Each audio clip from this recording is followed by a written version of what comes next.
पिला माने समस्त को शुभ सकाळ जय जगन्नाथ।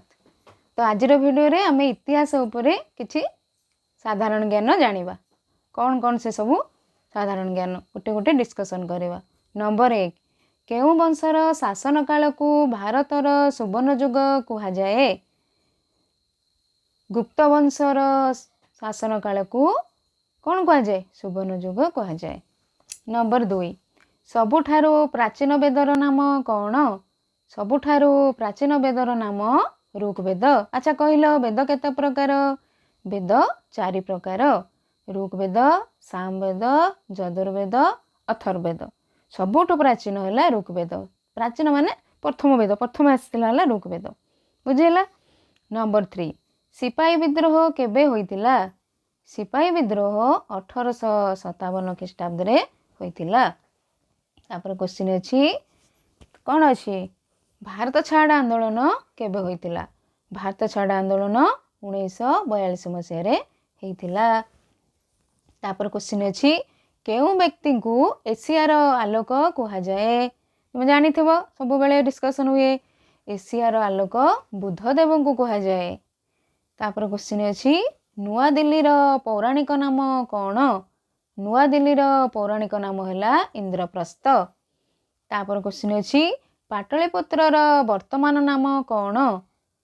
पाटलिपुत्र रो वर्तमान नाम पाटना शहर बा बिहार। बिहार रो मुख्यमंत्री के वर्तमान अछंती। पिला माने वर्तमान इलेक्शन हेछि तमे जानि थिबो ताले कमेंट बॉक्स रे मते जणैबो जे बिहार रे मुख्यमंत्री किए हेबे बुझिला। तापर क्वेश्चन अछि हरिद्वार केउ नदी कूल रे अवस्थित। हरिद्वार गंगा नदी कूल रे अवस्थित। अच्छा गंगा नदी कौन ना भारत रो बड़ नदी गंगा नदी जानिछ। तापर क्वेश्चन अछि इतिहास प्रसिद्ध कलिंग युद्ध केबे होइतिला। इतिहास प्रसिद्ध कलिंग युद्ध ख्रीष्टपूर्व 261 मसीह रे होइतिला बुझेला।